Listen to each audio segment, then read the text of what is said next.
Hello everyone and welcome to this very special behind the scenes video, behind the mic with Henry Winter, match commentary for Radio Tyneside. We are very privileged to have these videos sent from Henry, who is a fan of the channel. He's on when he can and he wants to help out when he can. And this is a great insight to how someone prepares, what he's got to do, all the way running up to match day commentary on the day, a little bit of the goal for you from the Arsenal game and a bit of his final thoughts as well. But this is what Henry has to do. So I'm going to play you some short videos that he sent in through the day, from the morning all the way through to full time. And enjoy. If you've got any questions, please drop them to me and I'll send them to Henry to get an answer for you. But this is what it's like to be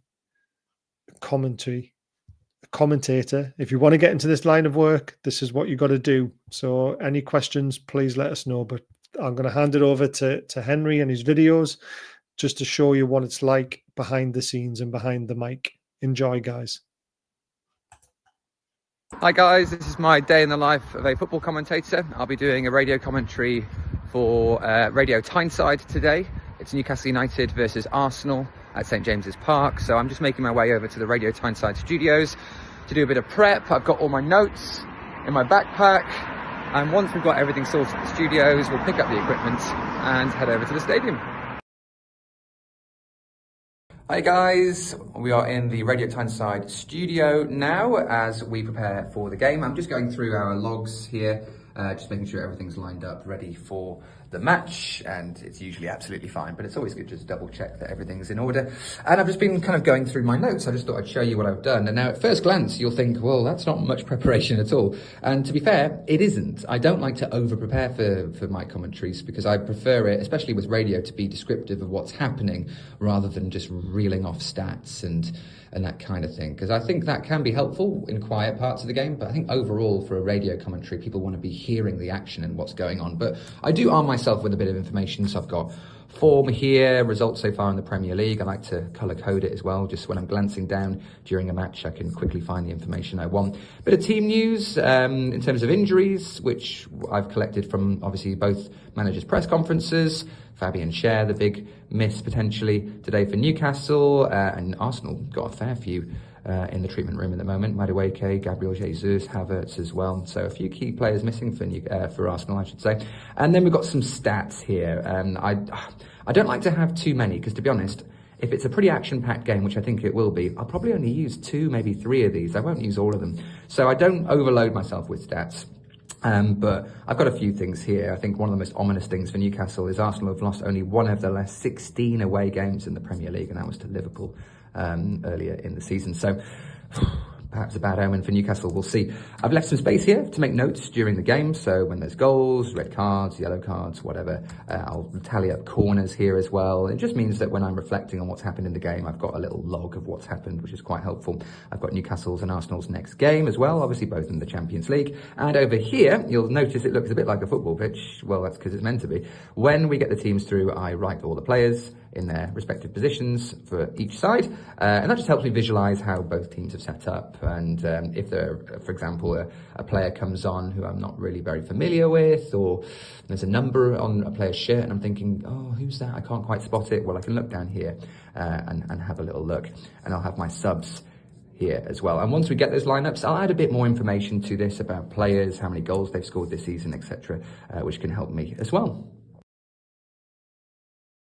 Hey guys, so I've got all our kit.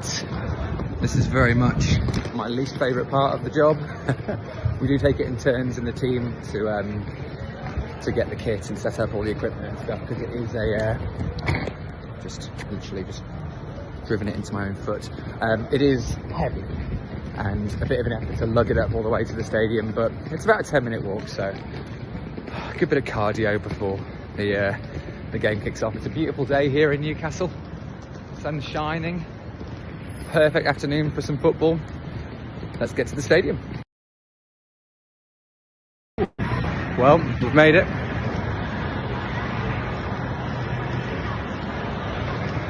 I swear the walk gets tougher every time, but yeah. So we're now going to go through to the media area where we'll get our pass and then go into our position in the press box. Probably can't film me going into the media section because I'm always going to make someone cross, I think, doing that. So I'll catch you once I'm through there.